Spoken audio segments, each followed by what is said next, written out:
Hello friends, आज की class में हम लोग एक मोस्ट इम्पॉर्टेंट और कंप्लीट चैप्टर डिस्कस करेंगे। जैसा कल हम लोगों ने एक चैप्टर पूरा डिस्कस किया था, ठीक उसी प्रकार आज हम एक चैप्टर डिस्कस करेंगे। वो बेहद इम्पॉर्टेंट है और लगभग 90% विद्यार्थियों के उस चैप्टर के प्रश्न गलत होते हैं। तो आज मैं अपनी पूरी कोशिश करूंगा कि आपको वो नंबर पक्का कराऊं जो सब लोग गलत करने के चांस रखते हैं। तो आप वीडियो को पूरा अंत तक वॉच करना, हर एक चीज़ मैं आपको अच्छे से समझाऊंगा। उससे पहले आपको वीडियो को शेयर करना है, चैनल को सब्सक्राइब करना है और जब पसंद आएगी तब लाइक कर देना है। आइए बात करते हैं। टॉपिक आपने पढ़ ही लिया होगा। टॉपिक क्या पढ़ेंगे हम लोग? टॉपिक पढ़ेंगे क्वाड्रिलेटरल, चतुर्भुज। आपके सिलेबस में चतुर्भुज पूरा विधिवत तरीके से दिया गया है, तो उसी को सीखेंगे। सबसे पहले हम ये देखते हैं कि व्हाट इज क्वाड्रिलेटरल, यानी चतुर्भुज होता क्या है। तो चतुर्भुज के लिए अगर मैं आपको ये बताऊं कि कोई एक ऐसी फिगर जिसमें चार आकृतियां होती हैं, जिसमें कितनी लाइन होती हैं? चार लाइनें। मतलब अगर डिफिनेशन पूछी जाएगी कि चतुर्भुज क्या होता है, तो आप बताओगे कि चार भुजाओं से घिरी हुई आकृति को क्या कहते हैं? चतुर्भुज कहते हैं। चार भुजाएं जिसमें होती हैं, चार भुजाएं कौन कौन सी हो गई? एक ये ए बी भुजा हो गई, एक ये बी सी भुजा हो गई, एक ये सी डी भुजा हो गई और एक ये ए डी भुजा हो गई। यानी चार भुजाओं से बंद आकृति को क्या ही हम कहेंगे? चतुर्भुज कह देंगे। इस बात को आपको याद रखना है। जो ये बाहर वाली बाउंड्री दिख रही है ना, यानी अगर मैं इस चीज का मेजरमेंट करूंगा, जो ये चीज आपको दिख रही है बाहर की बाउंड्री, ये बाउंड्री कहलाती है पेरीमीटर ऑफ क्वाड्रिलेटरल, यानी जिसको बोलते हैं परिमाप। ये बाहर की पूरी बाउंड्री क्या कहलाती है? परिमाप कहलाती है। और जो अंदर होता है ये, इसको बोलते हैं एरिया, यानी कि क्षेत्रफल ये होता है। किसी भी चीज का क्षेत्रफल कैसे हम कंसीडर करते हैं? अगर मैं कॉपी आपकी बताऊं, जो नोटबुक आपके पास है, अगर नोटबुक को आप यहाँ बोर्ड पे रख दो तो नोटबुक ने क्या किया होगा? कुछ एरिया को ढक लिया होगा। तो नोटबुक के द्वारा ढकी गई जो एरिया है उसी को तो एरिया बोलेंगे। लेकिन अगर नोटबुक के पूरे ऊपर से लेकर नीचे तक चारों तरफ की बाउंड्री को नापेंगे, उसको हम बोलते हैं पेरीमीटर। तो ये बेसिक जानकारी आपको समझ में आएगी कि चतुर्भुज क्या है। एक नंबर का बहुविकल्पी में पूछ लिया जाएगा। अब मुद्दे की बात तो अब स्टार्ट होती है चैप्टर की, कि क्या काइंड्स ऑफ क्वाड्रिलेटरल, या जिसको बोलते हैं हम चतुर्भुज के प्रकार। पॉइंट टू पॉइंट समझते रहना, हर एक चीज आपकी समझ में आएगी। चतुर्भुज के प्रकार क्या होता है, यानी कि ये कितने प्रकार के होते हैं चतुर्भुज। तो सबसे पहला हमें बात अगर कर लूँ तो वो होता है समानांतर चतुर्भुज। कौन सा मेरे भाई? समानांतर चतुर्भुज। ये समानांतर चतुर्भुज क्या होता है? समानांतर चतुर्भुज वह चतुर्भुज होता है जिसके दोनों युग्म किसके? जिसके दोनों युग्म, वो भी काहे के? रेखाओं के दोनों युग परस्पर क्या होते हैं? समांतर होते हैं। अब कैसे? तो फिगर से मैं आपको समझाऊंगा तो आप अच्छे तरीके से समझ जाओगे। जैसे मैंने कह दिया कि एक ये आपकी क्या है? लाइन है। दूसरी लाइन मैंने कहा कि ये आपकी एक क्या है? लाइन है। और मैंने यहाँ से एक ऐसे लाइन खींच दिया और एक लाइन हमने यहाँ से ऐसे खींच दिया। अब आप यहाँ पर देख पा रहे होंगे कि अगर मैं इसका नाम दे देता हूँ ए बी और ये मैंने दे दिया सी डी, ये मैंने दो नाम दे दिए, ठीक है ना? ए बी और सी डी मैंने क्या दे दिया? नाम।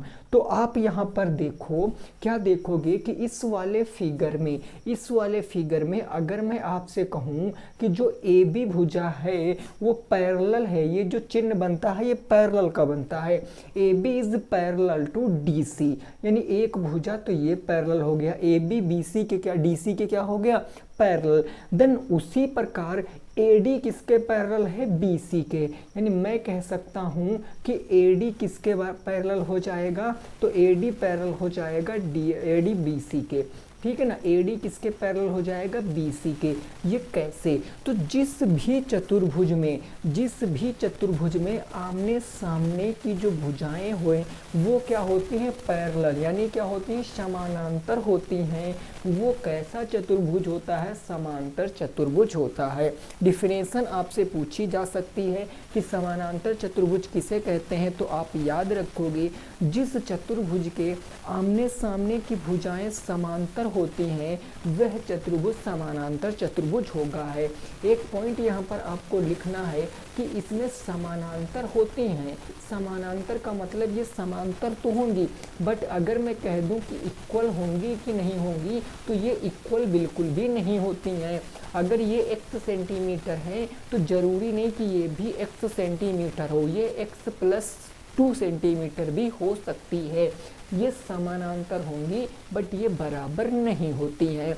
अब किसी भी चतुर्भुज में, दुनिया का कोई भी चतुर्भुज है, अगर मैं बात कर लूँ उसके चारों एंगलों का सम कितना होता है, तो आप देखो इसके जो 4 एंगल हैं उसके सम आपको पता होगा कितने डिग्री होता है, 360 डिग्री होता है, 360 डिग्री होता है। चतुर्भुज में और भी कुछ चीज़ें होती हैं, जैसे हम ए को, ये जो ए पॉइंट है इसको अगर मैं सी से मिला दूं, ये जो डी पॉइंट है इसको यदि मैं बी से मिला दूं, तो 2 और रेखाएं बन जाएंगी, एक तो ए सी बनेगी और एक आपकी बी डी बनेगी। तो जो ये ए सी एंड जो बी डी है ये क्या कहलाएंगी, ये कहलाएंगी डायगोनल ऑफ क्वाड्रिलेटरल, यानी ये कहलाती हैं विकर्ण। इसको क्या बोलते हैं, विकर्ण बोलते हैं। तो आपको क्या याद रखना है कि किसी भी चतुर्भुज में, क्वेश्चन पूछा गया 2018 के पेपर में कि किसी भी चतुर्भुज में कितने विकर्ण होते हैं, ऑप्शन दिया गया 1 2 3 4। तो आपको याद रखना है कोई सा भी आपका क्वाड्रिलेटर हो, कोई सा भी चतुर्भुज हो, ऑलवेज उसमें कितने आपके विकर्ण होंगे, तो 2 विकर्ण होंगे। 2 विकर्ण वाला ऑप्शन टिक करना है, 1 नंबर लेना है, आगे बढ़ जाना है। ठीक, ये फर्स्ट टाइप हो गया जिसको बोलते हैं समांतर चतुर्भुज। ठीक बात ना। आइए नेक्स्ट देखते हैं अगला टाइप क्या होता है। तो जो सेकंड टाइप होता है उसको हम बोलते हैं समचतुर्भुज।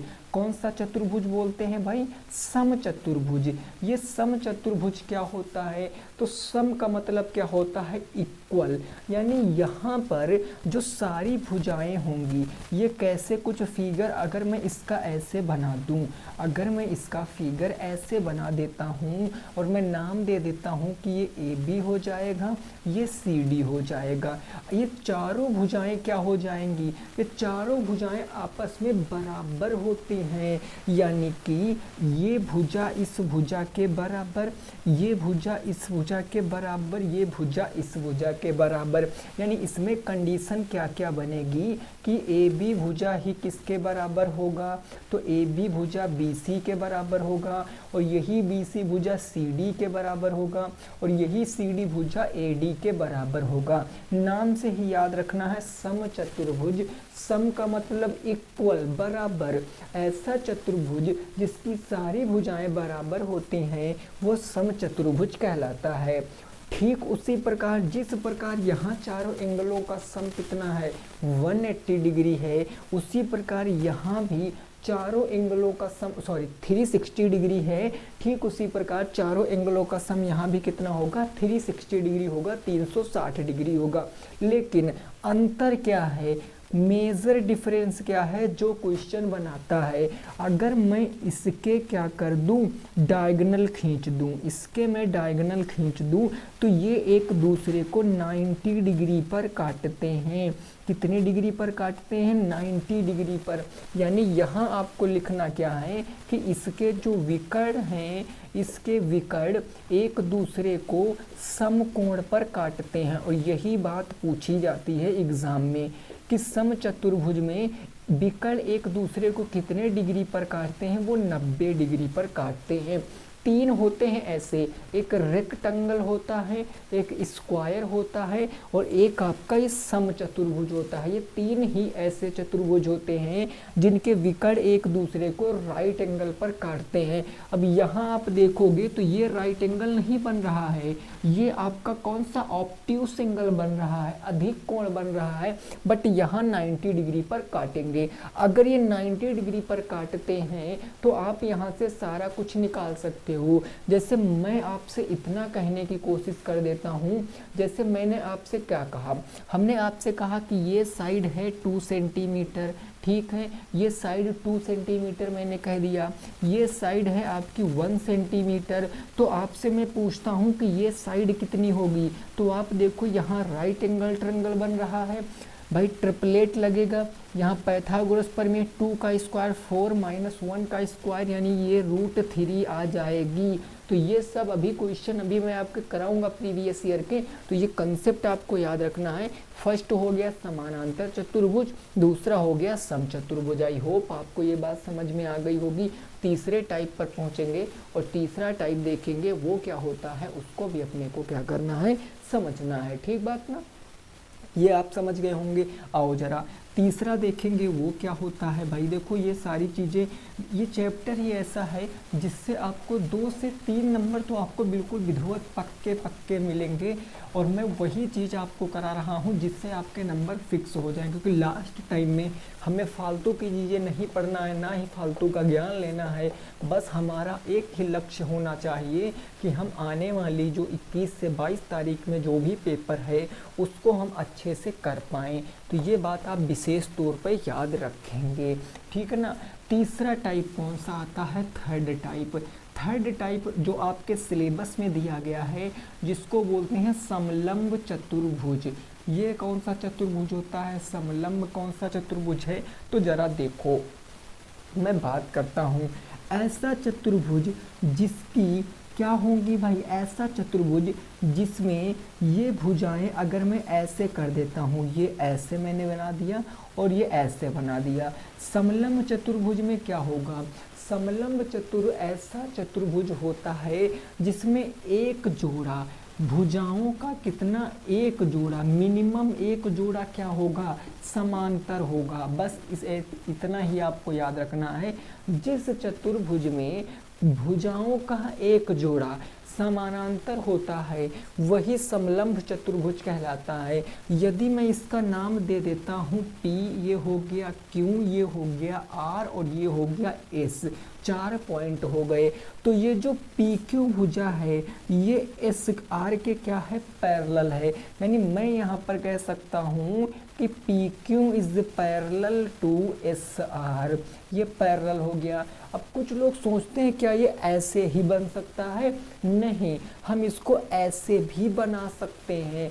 कैसे, तो जरा देखो, जैसे ये मैंने कहा, ऐसे मैंने इसको मिलाया, ये मैंने कहा और ऐसे मैंने इसको मिलाया, तो ये जो आपकी साइड बनेगी ना, ये जो आपकी यहाँ बनेगा, यहाँ पर भी आपकी 2 साइड पैरेलल हैं। कौन कौन सी, AD और BC, यानी इस आकृति में AD is parallel to BC। ये कैसे पैरेलल क्या होता, समांतर क्या होता, तो समांतर का मतलब आप एक तौर पर याद रखना, मैंने इससे पहले भी बताया कि इनके बीच की दूरी हमेशा बराबर रहती है। इनके बीच की जो डिफरेंस है, जो दूरी है, ऑलवेज इक्वल रहती है। यानी कह दें कि पैरेलल लाइन वे लाइन होते हैं कि जिनके बीच की डिफरेंस बिटवीन ऑलवेज इक्वल, उनके बीच की दूरी हमेशा क्या होती है, बराबर होती। यानी अगर मैं कह दूं कि यहाँ से इस पॉइंट P से अगर मैं इस लाइन पर परपेंडिकुलर ड्रा कर दूं, परपेंडिकुलर का मतलब होता है शीर्ष लंब, अगर मैं इस A पॉइंट से यहाँ पर परपेंडिकुलर ड्रा कर दूं, तो आपको एक बात पता होनी चाहिए कि जब भी परपेंडिकुलर ड्रा करते हैं सामने वाली की लाइन पर, तो वहाँ पर राइट एंगल ट्रायंगल होता है। यानी ये राइट एंगल बन गया और हमने इसको यहाँ से मिला दिया, तो दिस इज, ये जो दिख रहा है ना, ये दिस इज योर 90 डिग्री, ये राइट एंगल का काम करेगा। और आपने पढ़ रखा है कि जब भी कभी 90 डिग्री बन गया, जब भी कभी 90 डिग्री बन गया, तो हमें पता है हम वहाँ पर क्या लगाते हैं, हाइपोटेनस का square is equal to perpendicular का स्क्वायर प्लस बेस का स्क्वायर, यानी जिसको कहते हैं कर्ण का स्क्वायर प्लस हो जाता हमारा लंब का स्क्वायर और प्लस आधार का स्क्वायर। ये हो गई इंग्लिश वाली, ये हो गई हिंदी वाली। तो आपको याद क्या रखना है कि जो समलंब चतुर्भुज होगा यहाँ पर, अगर मैं इधर भी, अब कुछ लोग सोच रहे होंगे सर क्या हमेशा इधर ही परपेंडिकुलर डालेंगे? नहीं मेरे भाई, आप इधर भी परपेंडिकुलर डाल सकते हो, क्योंकि ये दोनों लाइन पैरेलल हैं। अगर ये दोनों पैरेलल लाइन हैं तो अगर मैं कह देता हूं कि ये कोई आपकी h1 हाइट है और मैं इसका नाम दे देता हूं this is your h2 height, तो यहाँ पर जो h1 होगा वो h2 के इक्वल होगा। रीजन क्या है? ये पैरेलल लाइन है, समांतर रेखाएं हैं, समांतर रेखाओं की बीच की जो दूरी होती है हमेशा क्या होती है? इक्वल होती है। बिल्कुल उसी प्रकार अगर मैं इस वाले फिगर में यहाँ से परपेंडिकुलर डाल देता हूँ तो ये मान के चलिए, अगर मैं इसका नाम x1 देते हूँ, इसका नाम मैं x2 देता हूँ, तो यहाँ पर भी x1 is equal to x2 होगा। क्यों होगा? क्योंकि ये पैरेलल लाइन के बीच की क्या है? गैप है, हाइट है, डिफरेंस है। तो आपने क्या सीखा? आपने ये सीखा कि समलंब चतुर्भुज क्या होता है। समलंब चतुर्भुज वे चतुर्भुज होता है जिनमें कम से कम एक भुजाओं का जोड़ा क्या होगा? पैरेलल होगा। अगर पैरेलल है तो उनके बीच में डिफरेंस होगा। डिफरेंस दिखाने के लिए हम परपेंडिकुलर डालते हैं और ये परपेंडिकुलर आपस में इक्वल होंगे बिकॉज दीज आर हाइट। बात समझ में आ गई? अब यहाँ से आपके फार्मूले बनेंगे। कौन कौन से फार्मूले बनेंगे सर? उस बात को समझो। समलंब चतुर्भुज का जो क्षेत्रफल होता है, एरिया क्या होता है? ये होता है 1/2 ब्रैकेट में b1 और प्लस में b2 और इनटू क्या होता है? हाइट होता है। अब ये b1 और b2 क्या हैं? ये b1 b2 समानांतर भुजाएं हैं, समांतर भुजाएं होती हैं ये b1 b2। तो इस बात को आपको याद रखना है। जैसे यहाँ पर समानांतर भुजा क्या है? PQ। तो हम अगर स्टैंडर्ड यहाँ से फार्मूला लिखें तो 1/2 और PQ के बाद पैरेलल कौन सी है? SR। ये हो गई SR। और हाइट कितनी है? H1 ले लें या H2 ले लें, इंटू H1। तो ये फार्मूला बनकर तैयार है। आप कैसे फार्मूला याद करोगे कि समलंब चतुर्भुज का क्षेत्रफल होता है, समांतर भुजाओं का योग करेंगे, ऊंचाई से गुणा कराएंगे, उसके बाद उसका हाफ कर देंगे, वही बन जाएगा एरिया। बात क्लियर? यूनिवर्सल चीज आप हमारे साथ लिखोगे। एनी क्वाड्रिलेटरल, किसी भी चतुर्भुज का पेरीमीटर क्या होता है? जो चारों तरफ की बाउंड्री होगी उसका योग कितना होगा? तो आपको याद रखना है, चारों भुजाओं का योग कर देना है और वही पेरीमीटर हो जाएगा। चारों भुजाओं का जो योग करेंगे वो क्या कहलाएगा? परिमाप कहलाएगा। जिस प्रकार त्रिभुज में तीनों भुजाओं का योग कर देते हैं तो वो परिमाप त्रिभुज का कहलाता, बिल्कुल उसी प्रकार चतुर्भुज में अगर हम चारों भुजाओं का योग कर देंगे तो वो चतुर्भुज का परिमाप कहलाएगा, कोई सा भी चतुर्भुज हो। इस बात को मैं बिल्कुल क्रिस्टल क्लियर करा देता हूं कि ये मोस्ट इम्पॉर्टेंट है। ये आपके सिलेबस में पूरा दिया है और मैंने इससे पहले चैप्टर पढ़ाया भी है, प्रॉपर यही चैप्टर समलंब चतुर्भुज, जो कि मैं आज आपको चतुर्भुज कंप्लीट करा रहा हूं। तो बेसिक से तो पढ़ाना पड़ेगा क्योंकि इस चैप्टर में थ्योरी ज़्यादा है, क्वेश्चन कम है। क्लियर हो गई बात ना? आगे को प्रस्थान करेंगे 4 टाइप, चौथे टाइप के ऊपर। चौथा टाइप और पांचवा टाइप ये आप सेकंड सेमेस्टर से पढ़ते हुए आए हो। चौथा कौन सा होता है और पांचवा कौन सा होता? चौथा पांचवा में आप एक को रेक्टेंगल कह सकते हो, एक को आप स्क्वायर कह सकते हो। बस उसकी थोड़ी सी प्रॉपर्टी मैं बता देना चाहूँगा आपसे, फिर हम सीधे क्वेश्चन पर पहुँचेंगे। ठीक है ना? देखना, कुछ लोगों को ये चीज़ें बोरिंग लग रही होंगी कि ये क्या पढ़ा रहे हो, ये हमें सब आता, फिर भी एग्ज़ाम में गलत कराते हो। क्यों? क्योंकि आपको अपने ऊपर घमंड आ जाता है कि हम ये नहीं पढ़ेंगे, हमें ये आता है, और आप गलत कराते हो। तो आप थोड़ा सा धैर्य बना के रखना। सारे क्वेश्चन मैंने लिख रखे हैं, वो मैं सारे सॉल्व कराऊंगा आपको। ठीक है ना? चलो, फोर्थ टाइप कौन सा आता है?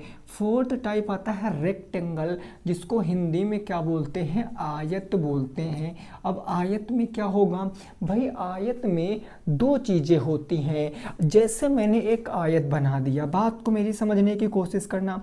दिस इज रेक्टेंगल, आयत बनाया, इसका नाम रखा मैंने पी क्यू और इसका नाम रखा मैंने आर एस, ये दो नाम है। अब देखो आयत में क्या डिफरेंस है, आयत में डिफरेंस क्या है कि एक तो इसमें जो आमने सामने की भुजाएं होती हैं, यानी अगर मैं बात करूं जो आमने सामने की जो साइड होंगी, जो भुजाएं होंगी, वो एक तो भाई बराबर होती हैं, क्या होती हैं, बराबर, और दूसरी चीज वो समांतर भी होती हैं। इस बात को आपने याद रखना है, बराबर भी होंगी और समांतर भी होंगे। अभी आपने पढ़ा समचतुर्भुज में सारी भुजाएं बराबर होती हैं, आपने पढ़ा समलंब चतुर्भुज में भुजाओं का एक पेड़ समांतर होता है, आपने पढ़ा कौन सा समांतर हो गया, समलंब हो गया और समचतुर्भुज हो गया।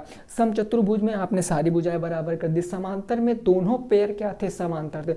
बट यहां पर क्या आया, यहां पर आमने सामने की भुजाएं बराबर भी होंगी और समांतर भी होंगी, यानी वी कैन से दैट, मैं यहाँ से क्या कह सकता हूँ कि ये पी क्यू भुजा, ये पी क्यू भुजा क्या आर एस भुजा के बराबर होगी, बिल्कुल होगी। और हम इसको ऐसे भी तो कह सकते हैं कि P Q is parallel to R S, क्या इनके बीच की दूरी कभी बराबर कम ज़्यादा होगी, अरे नहीं, अगर ये कम ज़्यादा हो गई तो ये रेक्टेंगल नहीं बचेगा, फिर ये क्वाड्रिलेटर हो जाएगा, लेकिन रेक्टेंगल नहीं बचेगा।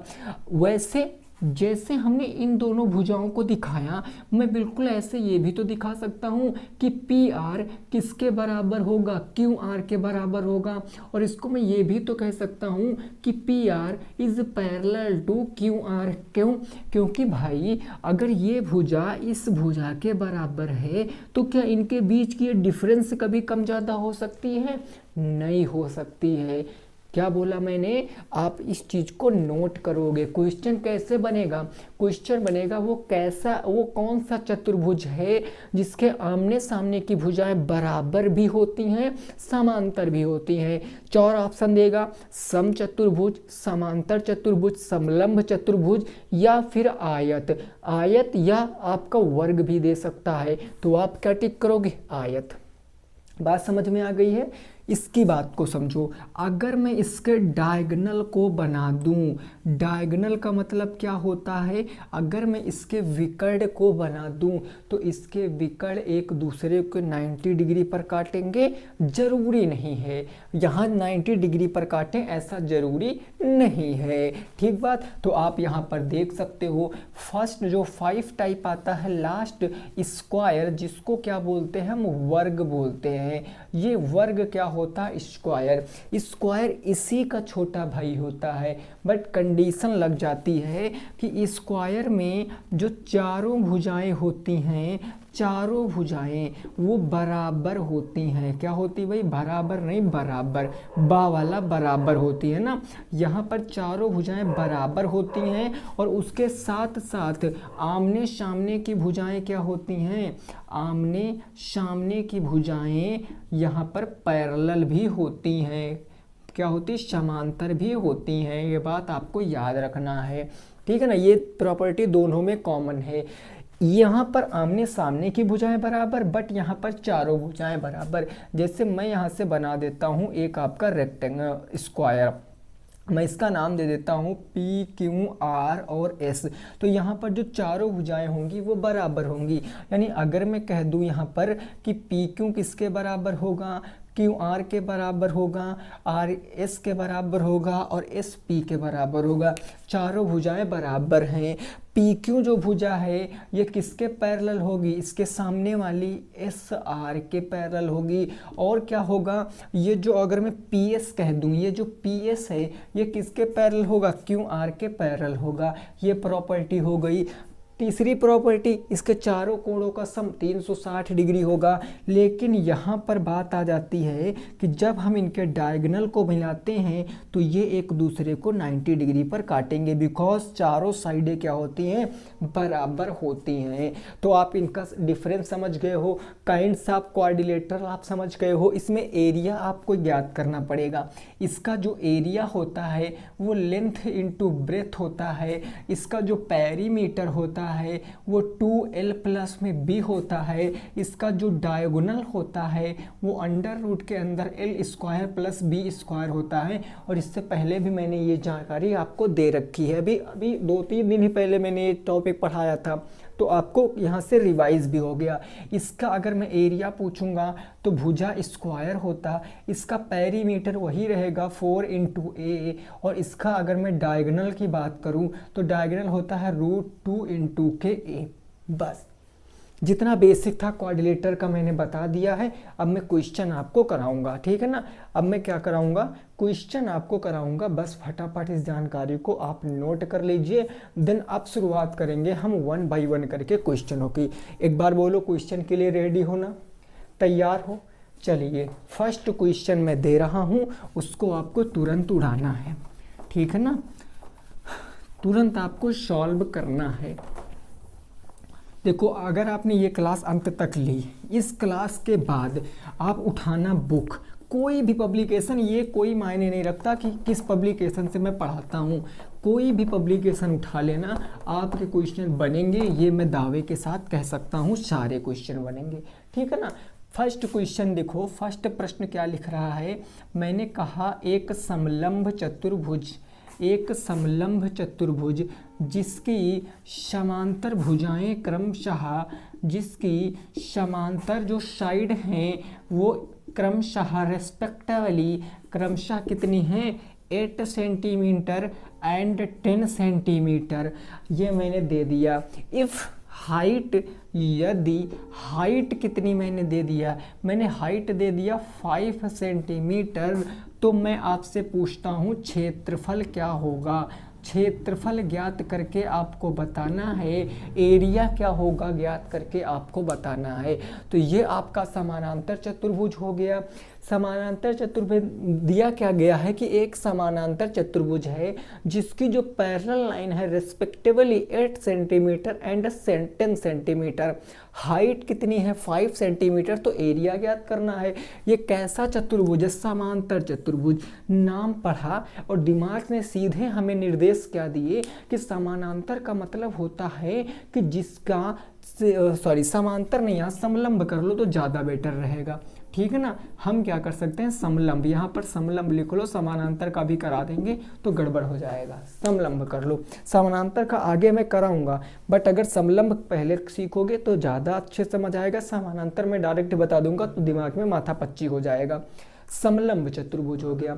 समलंब चतुर्भुज होता क्या है, समलंब चतुर्भुज आपने पढ़ा मतलब भुजा एक क्या होगी, पैरेलल होगी और लंब होगी। तो मैं बात करता हूँ इसका एरिया क्या होगा। आप कहोगे सर 1/2 b1 प्लस में b2 इंटू के हाइट, हमें कुछ करने की ज़रूरत नहीं है। 1/2 b1 b2 parallel line 8 and 10, तो 8 प्लस में 10 इंटू क्या हो जाएगा, हाइट के स्थान पर 5 रखेंगे। देन सबसे पहले हम ब्रैकेट सॉल्व करेंगे, 1/2 इंटू 10 8 18 इंटू 5 हो गया, 2 9 18, 9 इंटू 5 कितना हो गया 45। याद रखना जो एरिया आएगा वो किस में होगा, ऑलवेज जो भी यूनिट दी होगी उस यूनिट के स्क्वायर में आएगा। मीन्स यहाँ सेंटीमीटर दिया था तो सेंटीमीटर का स्क्वायर आ गया। समझ गए बात को, बोलो बात को समझ गए कि नहीं समझ गए, समझ गए ना, क्लियर हो गई बात। चलिए नेक्स्ट देखते हैं हम अगला क्वेश्चन और उस क्वेश्चन को समझने का प्रयास करते हैं, ठीक है भाई। अगला क्वेश्चन क्या कह रहा है उसको ज़रा समझो, मैं यहाँ पर बात करना चाह रहा हूँ वो ज़रा समझो। जैसे मैंने क्वेश्चन दे दिया, नेक्स्ट दूसरा नंबर क्वेश्चन दिया, एक समलंब चतुर्भुज का जो क्षेत्रफल है, जो क्षेत्रफल मैंने कहा कि 25 सेंटीमीटर स्क्वायर है, यदि एक एक भुजा मैंने कहा 5 सेंटीमीटर है, एक कौन समांतर भुजा, और तो दूसरी समांतर भुजा आपको बताना है, दूसरी समांतर भुजा आपको बताना है। कौन सी भुजा? दूसरी समांतर भुजा बताओ। यदि ऊंचाई मैंने कहा कितनी है, ऊंचाई 5 सेंटीमीटर है। ये क्वेश्चन लगाओ, फिर हम अपने बुक के क्वेश्चनों पर आ रहे हैं। अब हम बुक के क्वेश्चनों को उड़ाएंगे, ठीक है ना। अब हम बुक के क्वेश्चनों को उड़ाएंगे, ठीक है ना भाई। क्लियर हो गई बात? चलो ओके। देखो भाई, कैसा चतुर्भुज है? समलंब। तो एरिया क्या होता है समलंब चतुर का? 1/2 इंटू क्या हो जाएगा? b1 प्लस b2 और इंटू होता है हाइट। एरिया इस बार गिवन है कितना? 25 इज इक्वल टू 1/2। समानांतर भुजाओं में से एक भुजा दी गई है 5, दूसरी भुजा हम x मान लेते हैं और इंटू हाइट हमें दी है 5। 2 आएगा इधर तो प्रोडक्ट हो जाएगा, तो 25 दूना 50, 5 इधर आएगा तो डिवाइड कर देगा, और इधर क्या बचा? 5 प्लस में x बचा। 5 से 10 बार चला गया, ये 5 इधर आएगा माइनस में, तो x बराबर क्या आ जाएगा? 5 आ जाएगा। x बराबर क्या आ जाएगा? 5 आ जाएगा। x बराबर 5 आ जाएगा। यहाँ 5 रखोगे, 5 5 10, 10 को 2 से काटोगे, 5 5 इंटू 5, यानी दोनों जो भुजाएं हैं वो क्या हैं? 5 5 सेंटीमीटर की है। ठीक बात ना?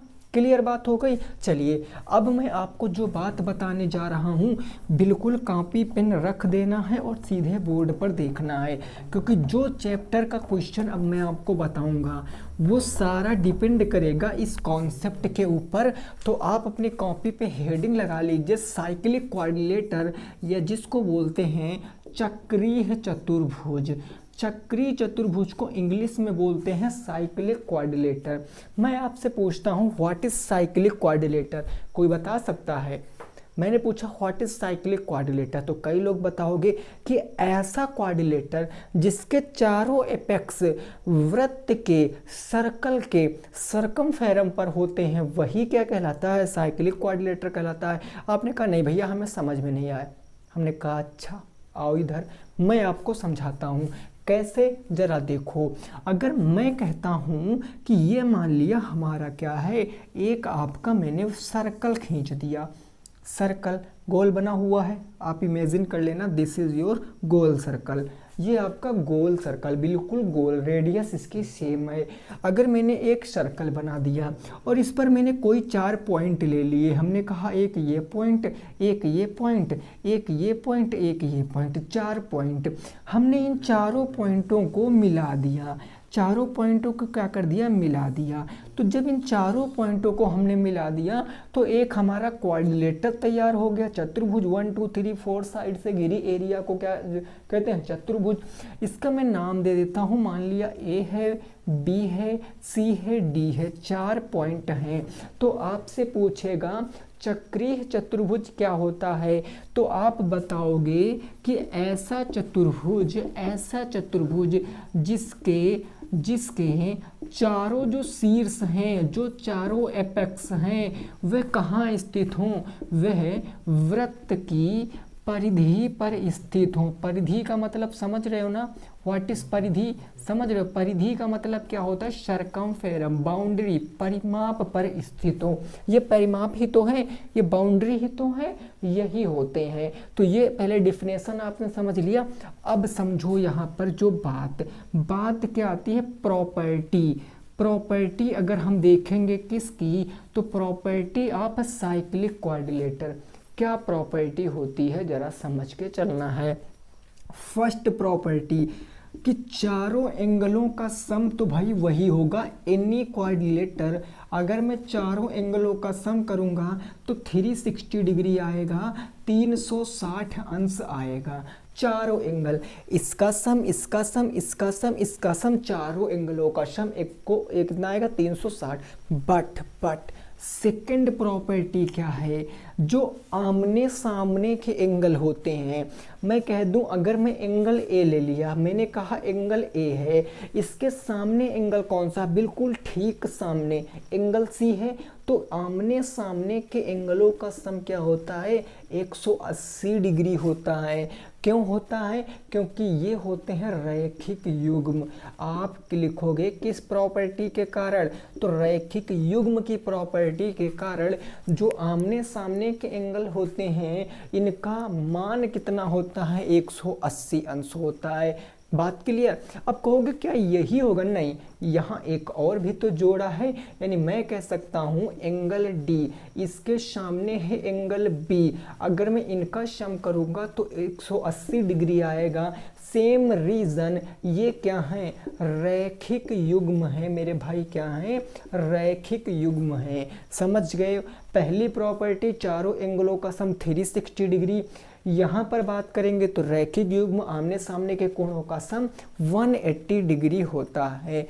बात बिल्कुल क्लियर आ गई? समझ गए हो बात? इसके सिवा आपको कुछ और चीज़ें इसमें याद रखनी है जो इसके कॉन्सेप्ट में प्रयोग होता है। तो हम हेडिंग लगाएंगे कॉन्सेप्ट। कॉन्सेप्ट क्या है उस बात को समझो।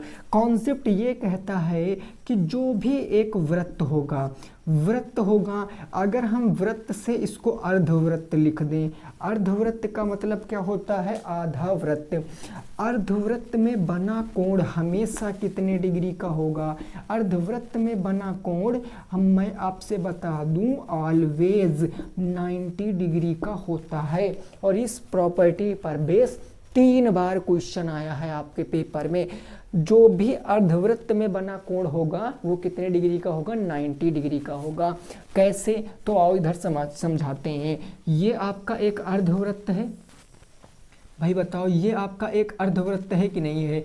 कहोगे सर बिल्कुल है। तो अगर मैं अर्धवृत्त पर कोई भी एक एंगल बना दूं, जैसे मैंने यहाँ पर एक एंगल बना दिया, तो ये जो एंगल बनेगा ये कितने डिग्री का होगा? 90 डिग्री का। ये जो एंगल बनेगा ये भी कितने डिग्री का होगा? 90 डिग्री का।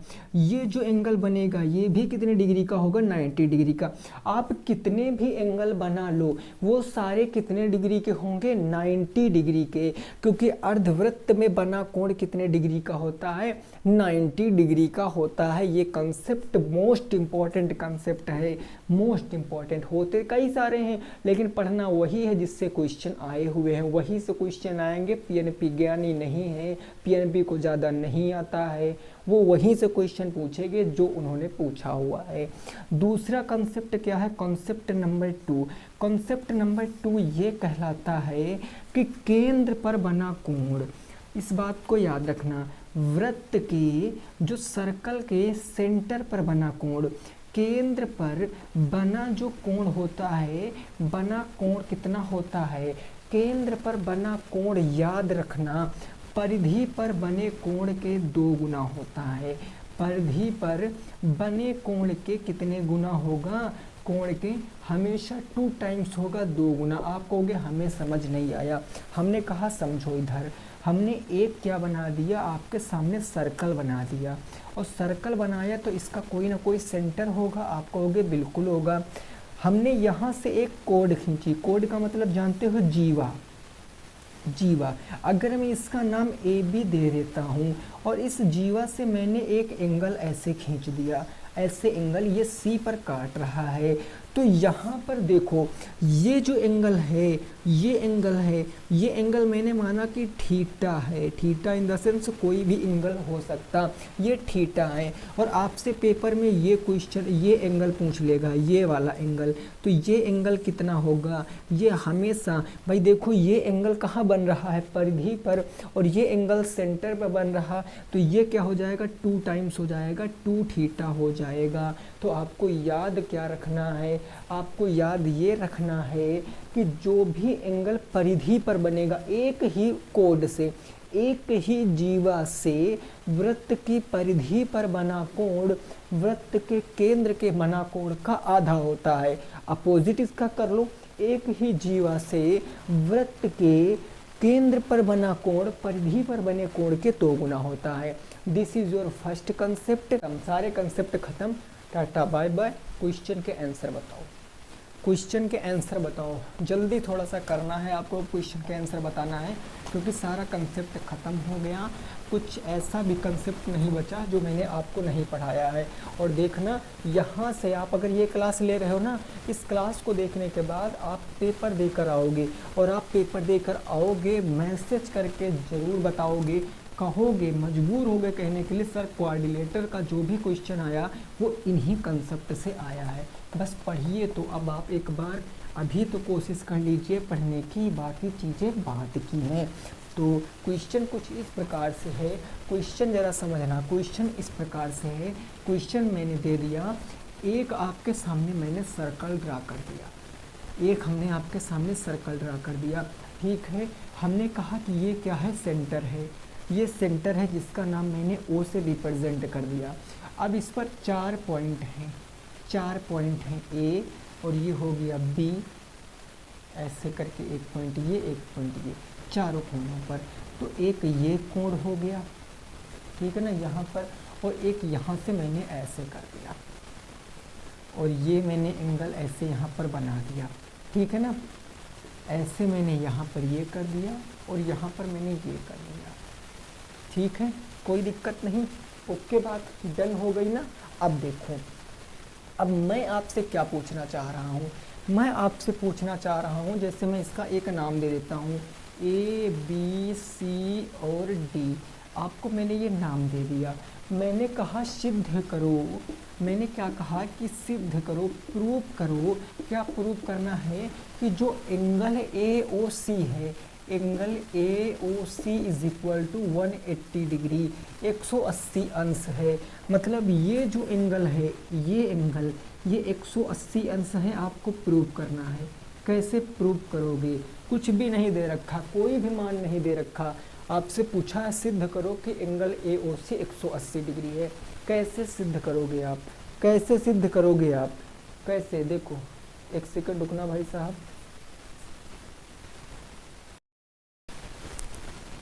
कैसे प्रूव करोगे समझो। आप यहाँ ना 2 तरीके से प्रूव कर सकते हो। आप यहाँ पर देखो, एक क्या है, अगर ये सेंटर है, अगर यहाँ पर सेंटर है तो यहाँ से अगर मैं सर्कल ले लूँ, हाफ सर्कल ले लूँ, हाफ सर्कल ऐसे कुछ बनेगा आपका हाफ सर्कल, ये ओ हो गया, और यहीं पर आपका एंगल बना है कौन सा, ऐसे वाला, ये ए है, ये बी है और ये सी है। अब आपको पता है क्या, आपको क्या पता है, आपको ये पता है कि ये एक क्या है, अर्धवृत्त है। तो अर्धवृत्त में अगर मैं इस एंगल का मान पूछूंगा तो कितने डिग्री आएगा, आप कहोगे 90 डिग्री। तो आप यहाँ से लिखोगे कि angle A C B is equal to 90 degree. इसका रीज़न ये लिखोगे कि ये कैसा कोण है, तो ये अर्धवृत्त का कोण है, और अर्धवृत्त में बना एंगल कितने डिग्री होता है, 90 डिग्री होता है। दूसरी बात, अब एक ये आपकी क्या है, जीवा, ए बी क्या है, जीवा है ना, वृत्त की सबसे बड़ी जीवा वृत्त का व्यास होता है। क्वेश्चन आपके पेपर में आया हुआ है कि वृत्त की सबसे बड़ी जीवा क्या होती है, तो वृत्त की सबसे बड़ी जीवा वृत्त का व्यास ही होती है, ठीक है ना, वृत्त का व्यास ही होती है। अब मैं आपसे कह देता हूँ कि ये अगर ये ए बी क्या है, एक जीवा है, ए बी एक क्या है, जीवा है। तो जब ये एक जीवा है तो इसी जीवा पर वृत्त की परिधि पर कोण बन रहा है, और इसी जीवा पर यहाँ पर भी केंद्र पर भी कोण बन रहा है। तो आपको पता है कि मैं कह सकता हूँ कि एंगल जो ए ओ बी होगा वो 2 गुना होगा किस एंगल के, एंगल ए सी बी के, ए सी बी के। यही तो प्रॉपर्टी मैंने आपको बताई है कि एंगल से अगर एक ही जीवा से वृत्त की परिधि पर और वृत्त के सेंटर पर अगर इसका रिलेशन निकालेंगे तो परिधि पर जितना एंगल बनेगा उसका 2 टाइम्स ये एंगल बनेगा। तो आपको केवल प्रूव करना था, तो स्टेप तो लिखने ही पड़ेंगे। तो ये हो गया 2 into angle A C B कितना है, 90 डिग्री, यानी ये एंगल कितना आ गया, ए ओ बी कितना आ गया, 180 डिग्री आ गया। और देखो यही प्रूव करना था, आंसर आपकी आंखों के सामने है, आंसर कहाँ है, आपके आंखों के सामने है। बात क्लियर, डन हो गई बात, कोई दिक्कत नहीं ना, ओके जी। चलो आगे बढ़ते हैं। उसको ज़रा समझते हैं आगे की चीज़ों को, ठीक है ना। देखो इन कंसेप्ट को नोट कर लेना मेरे भाई कहीं कोने में, और इनको पेपर के पहले जितनी बार हो सके उतनी बार रिवाइज कर लेना, ठीक है ना, ताकि आपसे चीज़ें समझ में आएँ, क्योंकि ये सब आप लोगों के लिए किया जा रहा है, बाकी कुछ ऐसा नहीं है, केवल क्लासें आप लोगों के लिए दी जा रही है, तो आप इसको अच्छे से और ढंग से तैयार करके जाना है, ठीक है ना। और क्वेश्चन देखो, क्वेश्चन नंबर 2 क्या है, देख लेते हैं, एक सेकंड, क्या कह रहा है क्वेश्चन नंबर 2। हाँ ठीक है, क्वेश्चन नंबर 2 देखो कुछ इस प्रकार से है। क्वेश्चन नंबर 2 है, ये हमने मान लिया एक क्या है, सर्कल है, एक आपका सर्कल है, ये है सेंटर, ये क्या है, सेंटर है, ठीक है। ये यहाँ से मैंने एक कोड खींच दिया जिसकी मैंने नाम दे दिया P और Q है। यहाँ से एक एंगल बन रहा है इस तरीके से, ये एक एंगल बन रहा है, ठीक है ना। ये यहाँ पर कहाँ PQR पर काट रहे हैं, और यहीं से यहाँ पर भी एक एंगल बन रहा है, ये एक एंगल यहाँ से भी बन रहा है, ठीक। अब मैं आपसे यहाँ पर ये पूछता हूँ, मान लिया ये O भुजा है, ये O है सेंटर, मैं आपसे कहता हूँ कि यदि एंगल R बराबर कितना है, एंगल R बराबर मैं कहता हूँ कि आपका 75 डिग्री है, एंगल R बराबर 75 डिग्री है, तो मैं आपसे पूछता हूँ, तो हमें बता दो एंगल P या OPQ का मान, एंगल OPQ का मान क्या होगा, ये मैंने आपसे पूछा है। ये ऐसा क्वेश्चन आया हुआ है, बस केवल मैंने नाम चेंज कर दिया है क्वेश्चन का, बाकी ये क्वेश्चन आपके पेपर में आया हुआ है, केवल मैंने नेम चेंज किया है। कैसे लगाओगे इस प्रश्न को, आप कैसे लगाओगे, ज़रा समझो बातों को। यहाँ पर ये जो चीज़ दिख रही है, जैसे मैंने एक सर्कल खींच दिया, एक सर्कल खींचा, ये सेंटर है, तो सेंटर से हम किधर भी दूरी ले लें, चाहे हम इधर आएँ, चाहे हम इधर आएँ, चाहे हम इधर जाएँ, चाहे इधर जाएँ, चाहे इधर जाएँ, ये सारी आपस में इक्वल होती हैं, क्योंकि ये क्या होती हैं, रेडियस होती हैं, त्रिज्या होती। तो बिल्कुल उसी प्रकार यहाँ पर क्या PO भुजा QO के बराबर होगी, अरे होगी कि नहीं होगी, बिल्कुल होगी, PO भुजा QO के बराबर हो जाएगी। तो मैं कहूँगा यहाँ पर इस क्वेश्चन की अगर मैं बात करूँ, तो क्वेश्चन में कहूँगा कि जो PO है ये किसके बराबर होगा, QO के बराबर होगा। क्यों बराबर होगा, ये एक ही वृत्त की क्या है, त्रिज्या है, एक ही वृत्त की क्या है, रेडियस है, त्रिज्या है। आपने कहा हाँ भाई ये बात बिल्कुल क्लियर है। अगर ये त्रिज्या है तो ये क्या बन गया, ये आपका एक समद्विबाहु त्रिभुज बन जाता है। भाई ये भुजा अगर इस भुजा के बराबर हो गई तो ये समद्विबाहु त्रिभुज बन जाता। और आपको याद है, मैंने बताया भी है कि जब भी समद्विबाहु त्रिभुज है, जो भुजाएं बराबर है ना, उनके आमने सामने के एंगल भी क्या होते हैं, बराबर होते हैं। यानी मैं कह दूं तो यहाँ पर जो आपका OQP एंगल है, यानी एंगल OQP ये किसके बराबर होगा, एंगल OPQ के, एंगल OPQ के।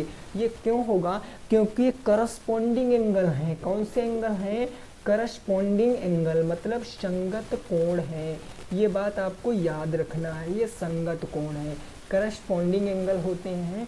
मीन्स अगर मैं हिंदी में कहूँ तो ये संगत कोण होते हैं, ठीक है ना। ये कोण आपस में बराबर, तो मैं कह सकता हूँ कि ये एंगल जो होगा, ये एंगल जो होगा, ये दोनों बराबर। मैं कहता हूँ ये x डिग्री है और ये भी x डिग्री है। बस अब क्वेश्चन लग गया।